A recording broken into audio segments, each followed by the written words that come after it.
नमस्कार. चला मी तुमच्यासाठी एक नवीन रेसिपी घेऊन आलेली आहे. तर ती आहे कोथिंबिरीची भाजी. झटपट होणारी आहे. तर बघूया आपण काय काय घेतलेलं आहे त्यासाठी. बघा इथे मी एक कांदा घेतलेला आहे बारीक चिरून, लसूण घेतलेला आहे आणि सालीसहितच घेतलेला आहे मी. लसूण टेचून घेतलेला आहे, हिरव्या मिरच्या 3 ते 4 घेतलेल्या आहे आणि डाळीचं पीठ. तर त्यासाठी आता आपण गॅसवरती कढई ठेवलेली आहे.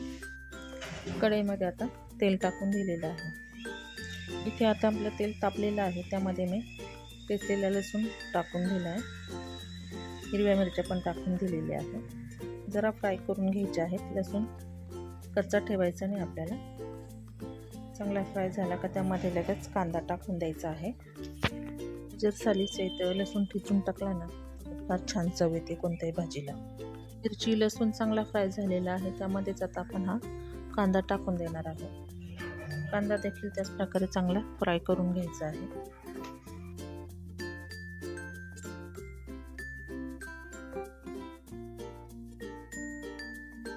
तर बघा इथे आता कांदाही छान फ्राय झालेला आहे, त्यामध्येच आता आपण कोथिंबीर टाकून देणार आहोत. कोथिंबीर मी हे आधी स्वच्छ धुवून आणि नंतर कापून घेतलेली आहे. तर आता कोथिंबीर टाकून दिलेली आहे. कोथिंबीर टाकून दिलेली आहे, त्यामध्ये आता खाली वरती करून घेऊया आधी, नंतर आपण मीठ टाकू.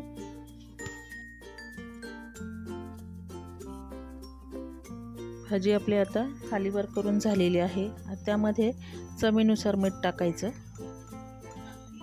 मीठ टाकून दिलेलं आहे. आता मी पुन्हा एकदा आपल्याला खाली वरती करून घ्यायची आहे, मिक्स करून घ्यायची आहे भाजी. इथे आता भाजी ही मिक्स करून झालेली आहे. त्यावरती आता आपण झाकण ठेवून देणार आहोत. बघा त्याला थोडं पाणी सुटलेलं आहे.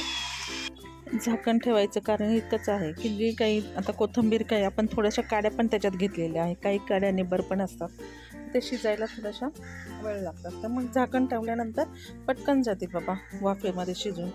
त्यासाठी आपण झाकण ठेवून द्यायचं आहे. इथे आता आपण झाकण उघडून बघणार आहोत.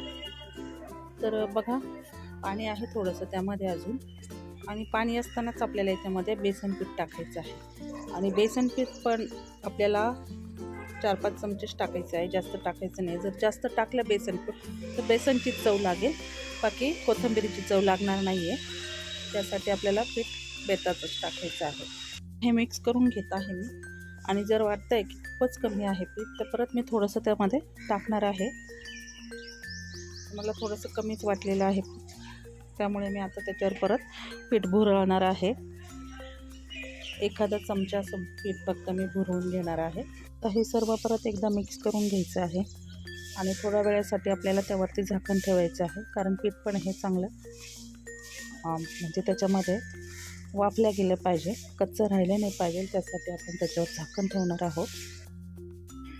तर मी ते झाकण ठेवलेलं होतं. आता ते झाकण आपण काढून घेऊया आणि बघू भाजी कशी झालेली आहे. भाजी एकदम आपली छान झालेली आहे, कारण पीठही आपण प्रमाणशीर टाकलेलं आहे त्यामध्ये. तर बघा इथे भाजी खूप अशी छान झालेली आहे, दिसते खूप छान शिजलेली आहे, दांड्या देखील त्याच्या. आता कोथिंबीरीची भाजी तयार झालेली आहे. मी बाउलमध्ये काढून घेते. तर बघा किती छान झालेली आहे कोथिंबीरीची भाजी. झटपट होणारी रेसिपी आहे. तर कशी वाटली तुम्हाला माझी रेसिपी नक्की सांगा. आवडल्यास लाईक शेअर सबस्क्राईब करा. Bye bye.